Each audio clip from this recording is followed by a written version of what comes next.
Great. Good morning, everybody. Tim Horan. I am the um, Digital Infrastructure Communications and now Satellite Analyst at Oppenheimer. My pleasure to be hosting Ed McGowan, the CFO, longtime CFO of Akamai and longtime Akamai employee. Um, Thank you so much for joining us, Ed. And I guess the company's evolved dramatically over your career there. Last Hmm. 5 years, 10 years, 15 years. You have a hell of a lot of new products. Cloud is a major business for you guys now, and growing rapidly. Security is a huge, major business, kind of Hmm. growing rapidly. How do you explain what the company is now, or define what it is, and kind of what is the strategy tying all this together here, longer term? Yeah. Yeah. Well, hey, Tim, thanks for having me today. Good to see you again. Yeah. So, I've been here 25 years and we've changed quite a bit. What's interesting though, I think if you go back to even our IPO slides, there was a view of how the company was going to evolve, starting with CDN, going to security, compute was on the horizon as well. So it's kind of played out how we had thought it would over time. Obviously, it's, each business is in a very different state at the moment, but all of the different services do leverage a common platform. And, even our compute data centers, even though they're separate from the CDN, we have connected our backbone to the location. So that serves as a competitive advantage, right? You've got better performance, but also basically zero cost because of how much traffic we serve. And if you look at every hyperscaler, they've got some form of a delivery platform. It's required if your users are displaced and your applications are further away, you need some type of a platform. We did a great job of moving from a CDN to a security company over, say, call it from 2011 through, continuing on today. It's over half our revenue.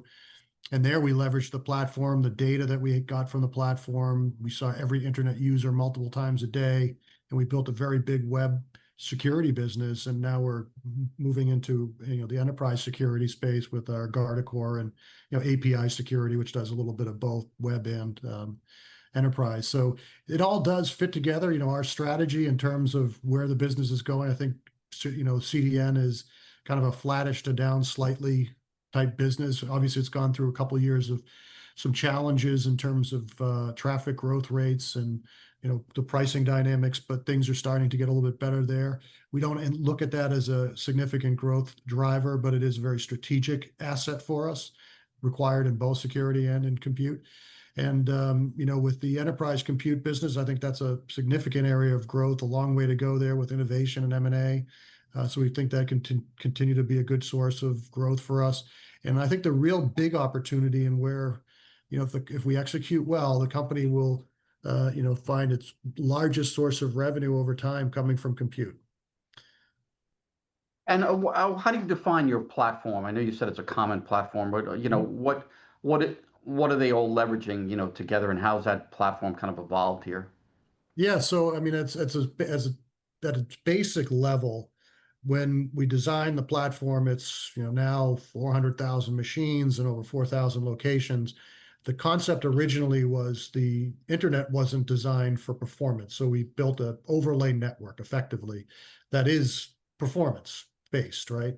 Now, when I say we leverage the platform, if I think about the security products today, let's say web application firewall, that same server that's delivering, say, a video experience to your house might be blocking an attack coming from your neighbor's house. Let's say they have an infected device and they're part of a bot army or something.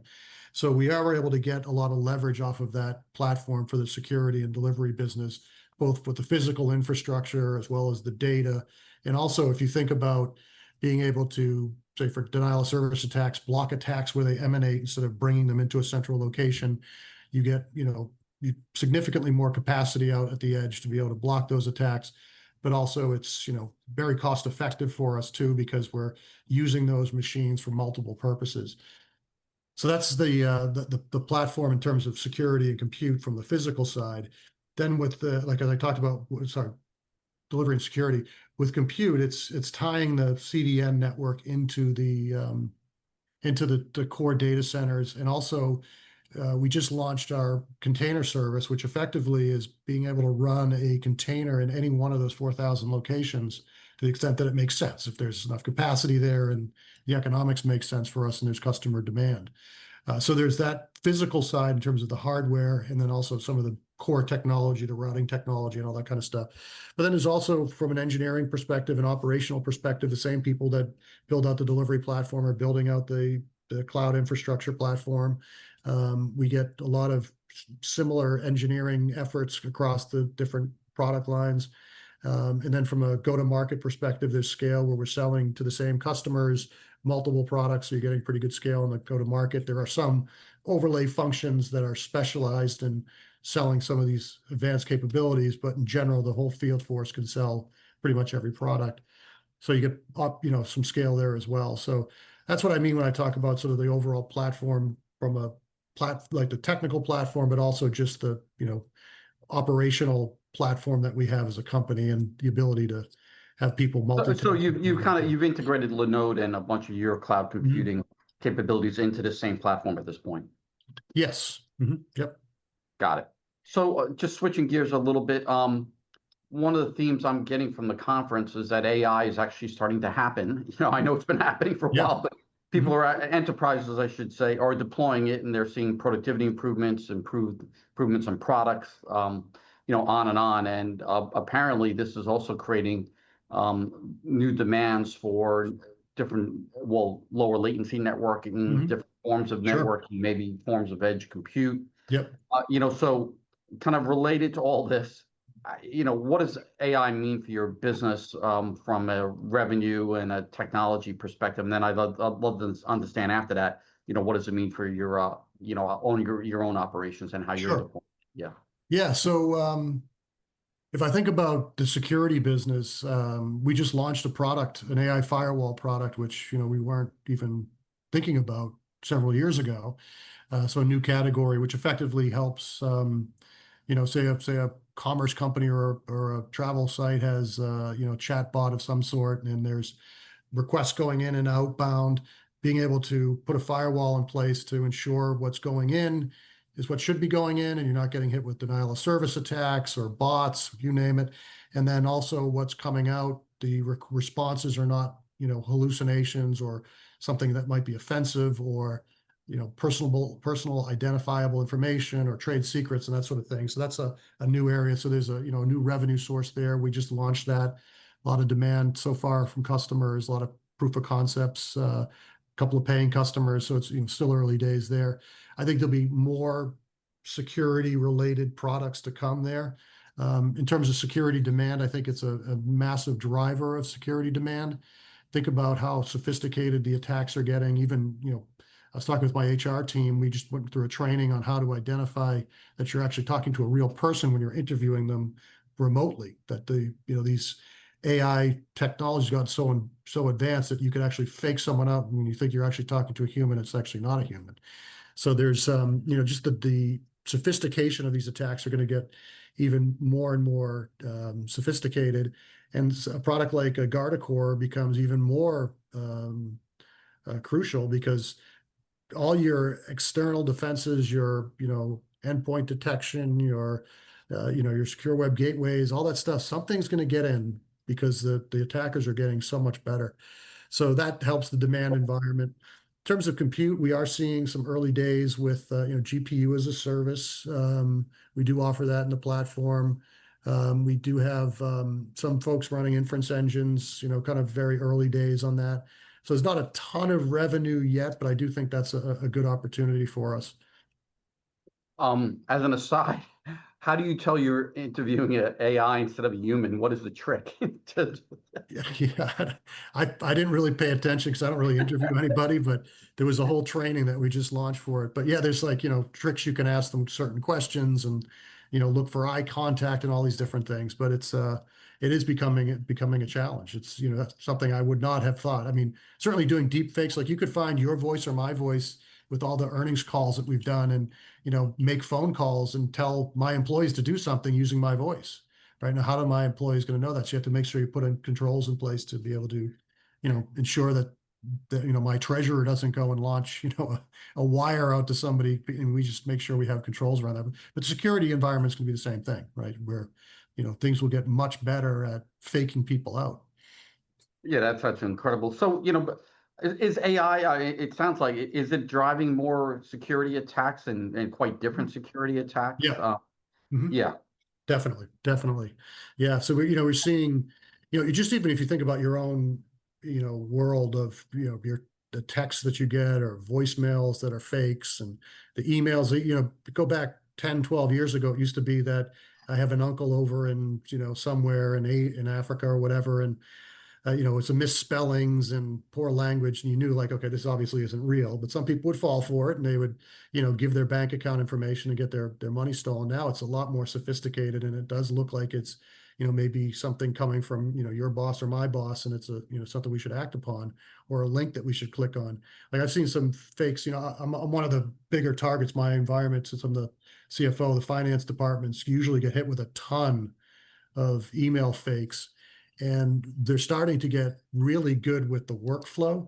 So it'll look like it's, say, coming from an Oracle application or a Microsoft application or something like that, where it does look like it's legitimate workflow that you would click on to go perform an action. And as soon as you do that, the bad guy's in, your machine is infected, and now you've got ransomware running around in your environment.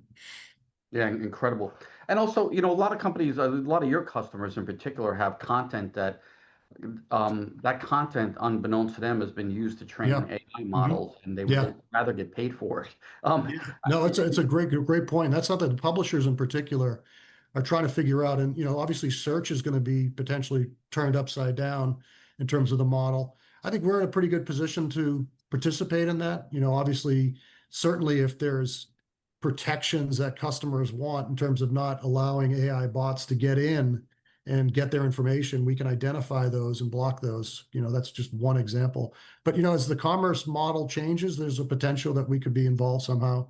I don't have an answer to that yet today, but does create an opportunity. I know some people are worried that does that mean there's less internet traffic? Maybe on the margin.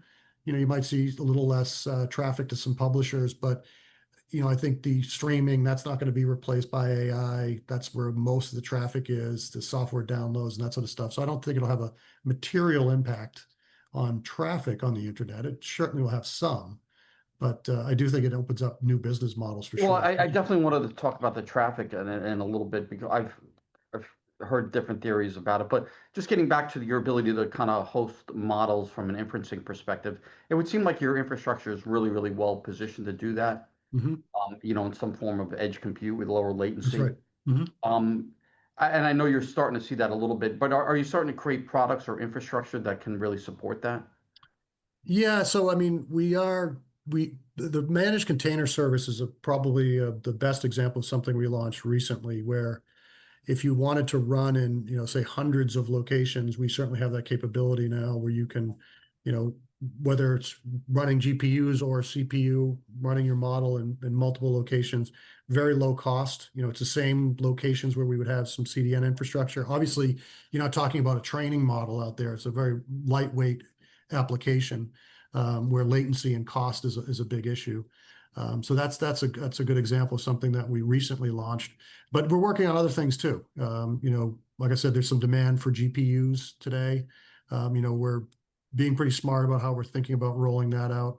But that's another area potentially of some interesting revenue for us. I don't think you'll see us get into the training model anytime Right. soon, if at all, because the hyperscalers pretty much are going to lock that market up. So then, on the traffic side, there's a lot. It does feel like internet traffic has been slowing here a bit the last couple of years. Um, well, do you think that's correct? And do you have a sense of what's driving that, and maybe what can Yeah. reaccelerate? I guess there's some thinking that AI could maybe, reaccelerate the traffic growth again, but Yeah, I've heard both sides of the argument, right? Some say it'll take traffic away, some say it might accelerate. Um, Depends on the application, right? If it's, something that's going to have consumers spending more time online, consuming high bandwidth applications, certainly that's going to drive a lot of traffic. But in terms of demand, I think we saw over the last, say, 18 months, 2 years, obviously out of the pandemic, extremely strong volume, even the year after the first year of the pandemic. But then it started to taper off. One thing that we noted from our customers, especially the streaming customers, one, there was the writer strike. So new content was not as readily available. And there's a lag between when you produce a movie and when it actually gets released, or a show. There's usually a year lag or sometimes 2 years for a movie. So there was, less new, exciting content. The streaming folks like your Disneys of the world and NBCs, they were focusing on, cost savings. They had kind of rolled out aggressively, got a lot of consumers, and then they started cracking down on things like password sharing. There was some experimental stuff going on with the, new codecs, so that you would play around with the bit rates to try to get good quality with fewer bits. Fewer bits means less traffic, obviously. I think that's kind of largely played itself out. There'll always be new advances in technology, but we are seeing much better streaming traffic, especially over the last two quarters, and continuing here in the month of July and early August. So we're seeing better traffic. It's not the typical 30% plus traffic growth we were seeing on the internet as a whole, but it's a much better environment. Some of that could also be there's less competition too. You had four sort of scale players on the large volume side exit the market. We were a benefactor of a lot of that. So the demand environment's better. There's still do it yourself with the really large players, and that can, throw things around a bit. But I think in general, the trends are looking better. Oh, that's interesting. So you think it was a bit of a one-time hiccup in traffic growth? We didn't have a lot of huge new content, and some of the password sharing crackdown was a bit of a one-time issue. Mhm. Yeah, interesting. And so is traffic for streaming, has it improved? Like, is it like 50% better than it was, 25% better? Just Yeah, that's a good question. I would say it's not 50% better, but it's noticeably better. okay. We're seeing, much like looking at my model coming into the year, we're doing a lot better from an overall aggregate growth standpoint, maybe a third better or something like that. That's And just I, kind and of. I guess while we're on it, your overall revenues on CDN have improved a bit. I know the Edgio acquisition Mhm. had helped there. Yep. But are you seeing, what's going on with pricing trends? I mean, Mhm. they were brutal there for about a decade, Yeah. on and off. Have they improved from the trends? Yeah, so I always sort of break the business into two components. There's the super high volume, big media streaming, software downloads, gaming customers, where they put the most downward pressure on pricing for the first 15, 20 years. And that was just volumes were significantly, growing, and just, you do a deal for a year and then you build out a table, and the volume a year later is much higher than you ever contemplated. So that put a lot of downward pressure on pricing. That's starting to moderate. And you can see that because it's, tens of customers that are in that category. That's been improving. You're not seeing the type of annual discounts like you saw in the past. So that's good. There's also less people chasing it too. So that helps a bit. And part of that has to do with volumes are not growing nearly as fast. We literally for the first 10 or 15 years, our traffic doubled every single year. And we're not, seeing that now. We're, talking about hundreds of terabits of traffic on the platform. But then there's the rest of the base. That's your commerce, your travel, your financial services, manufacturing, just kind of auto, all that rest of the traffic. Small percentage in the grand scheme of things, but there is probably a little bit more, price sensitive than the upper end. On aggregate, if I look at my pricing trends, they are moderating. So look, if I look at my year-over-year price declines, they are heading in the right direction. They're starting to moderate, and that's been helping with sort of flattening out the business. If you look at our revenue the last 3 quarters, it's been between 318 and 320, so we're kind of flattening out a bit, which is good. You'll always have renewals. There'll always be a big customer or two that's going to bounce you around. Maybe you decline a couple million over, quarter over quarter, but definitely much healthier than both pricing and volume. And I guess in that regard, in that particular segment, you had a new competitor in, well, not that new anymore, Fastly, Mhm. which seemed for an initial period to have some features and functionality that you guys didn't have. Do you think you have kind of similar latency to them and now in or maybe even better and a better overall product at this point. Yeah, it's interesting. The where they started off was going after the that second group of customers I was talking about. They'd come after the commerce and the the less traffic type customer, that higher price point, lower traffic, focused on acceleration, not just delivering and caching. And they found it's tough to grow. We don't lose a lot of customers, so it was sort of a futile endeavor. Where they started to focus after that was on the big delivery. So you see them in at the Disney's, TikTok, Sony's, Microsofts of the world, and they pick off a percentage of the share. A lot of those folks will load balance between, sometimes their own infrastructure and 3 or 4 CDNs. So they're picking up growth there, and that's you can grow pretty quickly for a year doing that.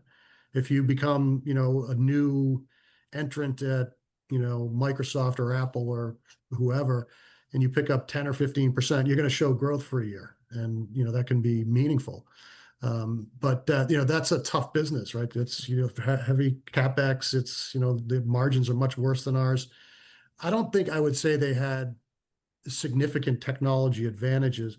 They were, in some cases, they had some tooling that was a little bit easier for customers to onboard themselves.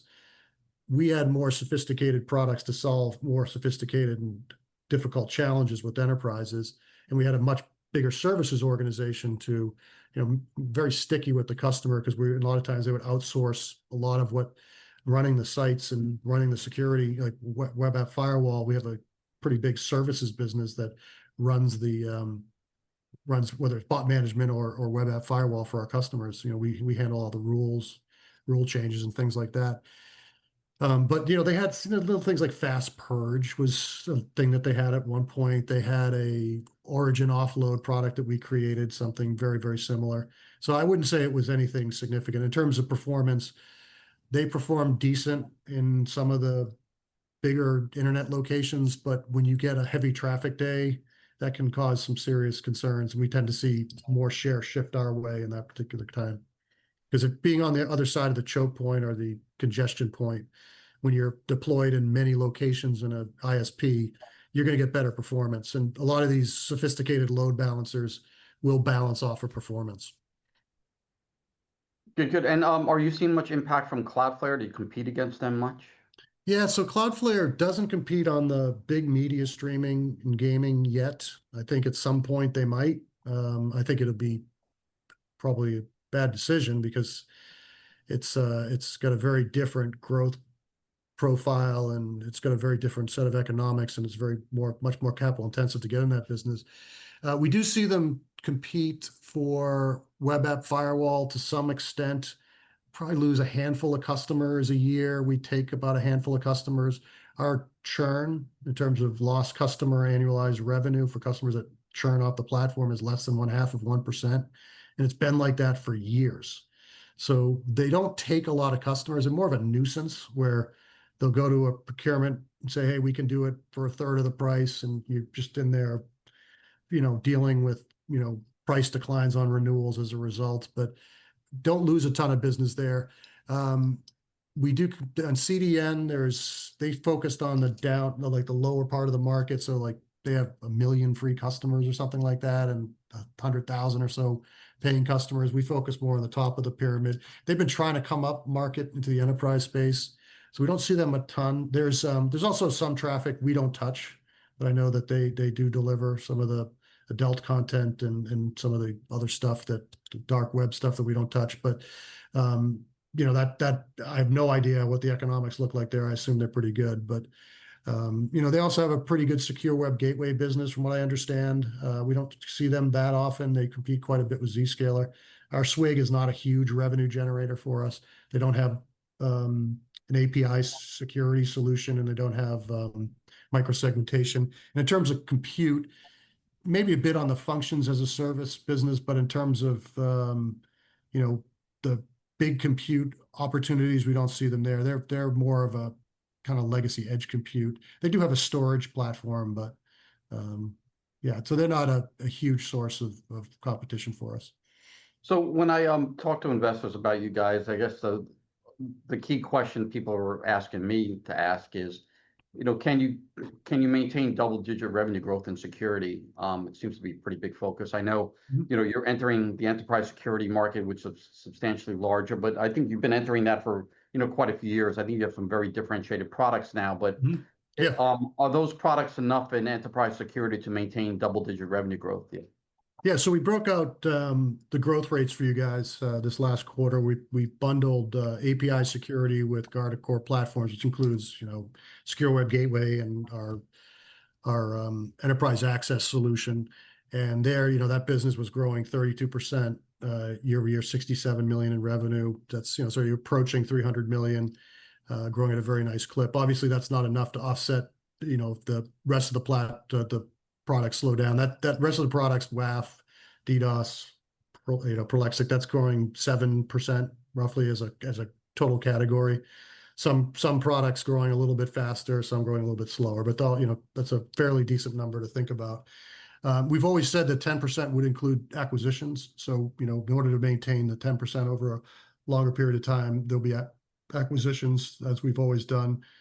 The enterprise category is probably the area that has the most opportunity for growth for us. We've had some fits and starts, and I think now we're getting our sea legs, much, better there and starting to get some real traction. And, think that there's more to do from a platform perspective. So there'll be some homegrown products. We just launched like I said, the AI firewall earlier in our conversation, and we'll be launching new features and functionality.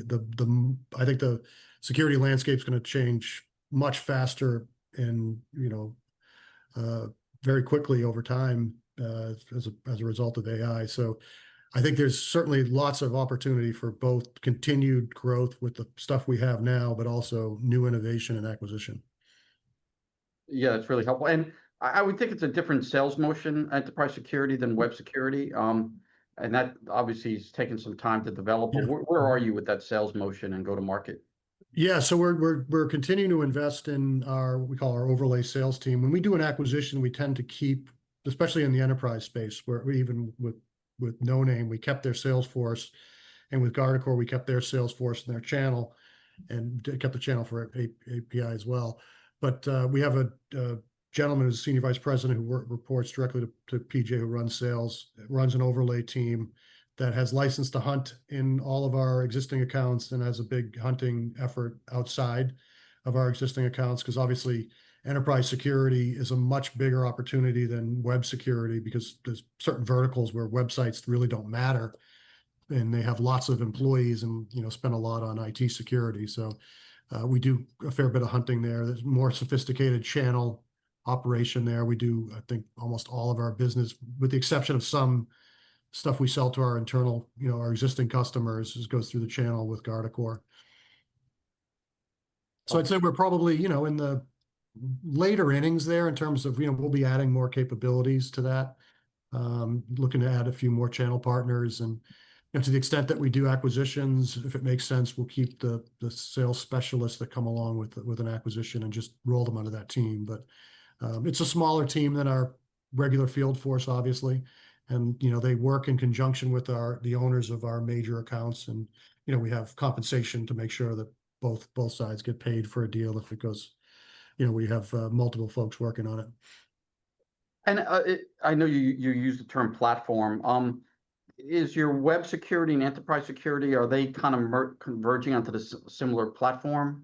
And I guess, what do you mean by kind of platform, and how do you? Yeah, so with it depends. In some cases, yes. So for example, with API security in our web app firewall, we've built what we call a connector. So if you're using No Name security and you're a web application firewall customer, you can use our web app firewall to put in rule sets to, block malicious things and, basically protect your API traffic, if you will.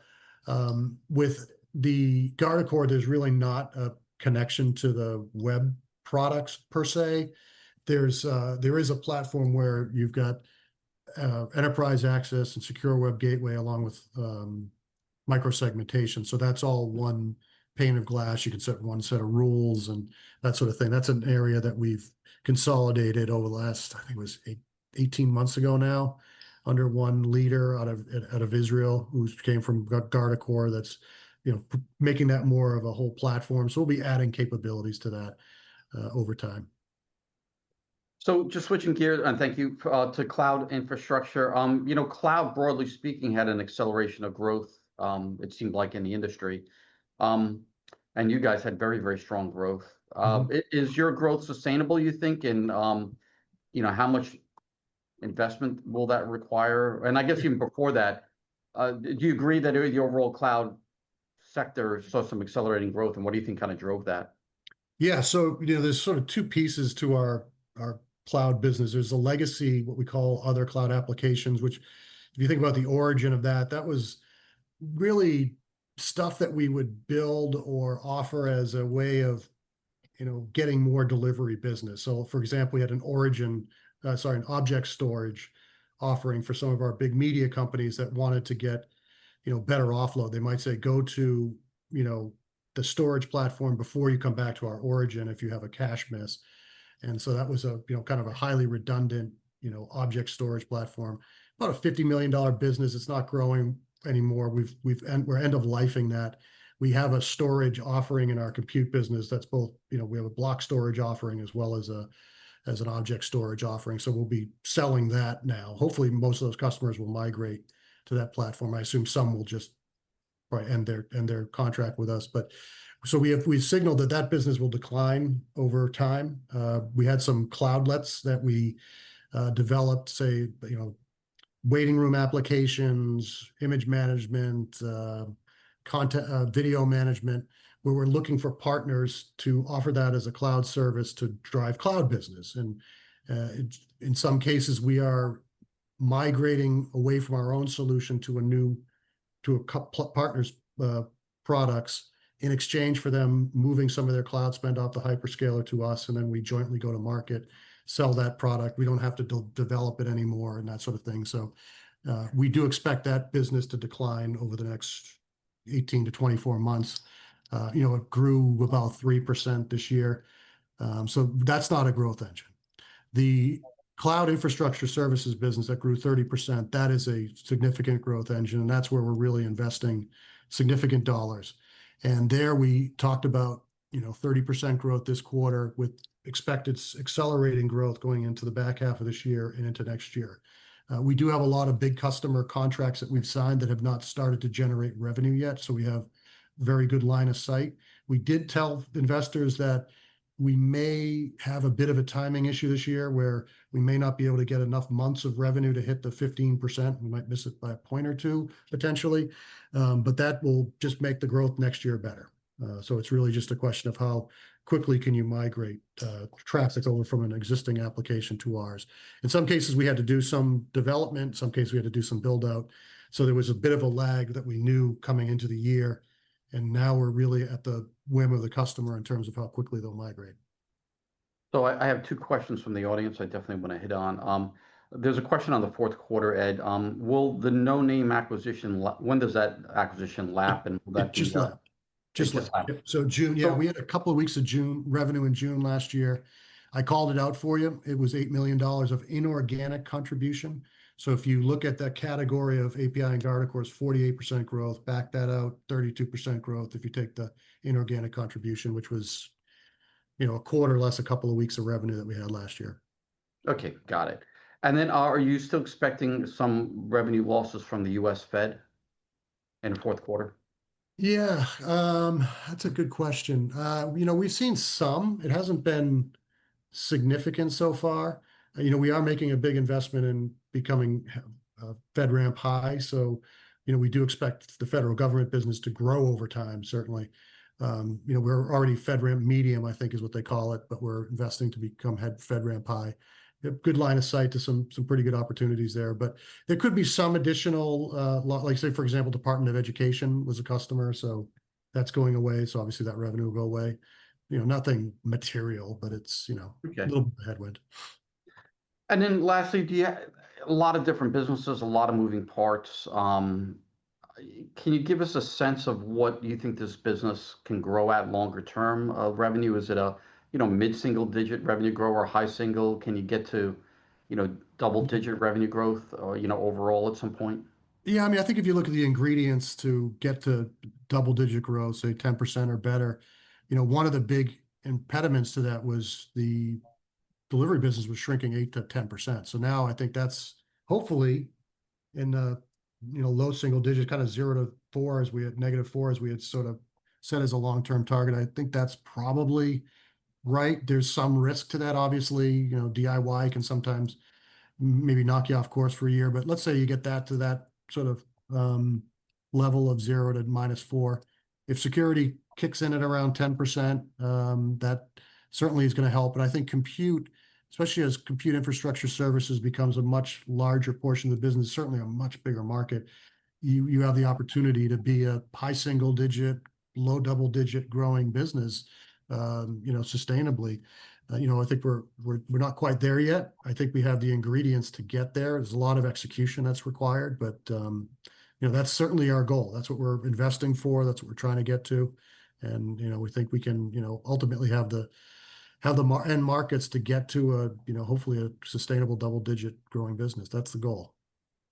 And can you do that on a relatively stable EBITDA and free cash flow margins, or will it Yeah. come down over time? Yeah. Yeah, good question. So I think what we're learning with the gross margin in the business for compute a lot, with sort of the partner dynamics, and how we're going to be, going to market there with partners versus us building our own sort of applications. Think of like media workflow. We're not going to build our own. We'll partner with somebody. So if you resell it, you get a lighter margin. And then also some of the dynamics around colo and the lease accounting, we're probably not going to see expansion in gross margin. I see maybe a point, but I'm not anticipating that, even though the mix will shift. Really, you'll see it on the operating side in terms of getting operating leverage. And you actually saw that this quarter, right? We beat revenue, and there's a significant flow through to the bottom line. We delivered 30% op margin, beat EPS by 15 cents. So we are definitely set up for really good operating leverage. And I think that margins can expand beyond 30% over time. There's more investment to go, both with capital as well as some engineering efforts. And obviously, if you do an acquisition, you're diluted for a year. But yeah, I think there's opportunity there. And then from a free cash flow perspective, I think the growth rate in compute will ultimately dictate where free cash flow lands. I think over the next few years, as we grow from 300 million run rate roughly in CIS to a couple of billion, you probably can do it at the same type of dynamic in terms of low 70s gross margin, CapEx somewhere in that 18, 19, 20% range.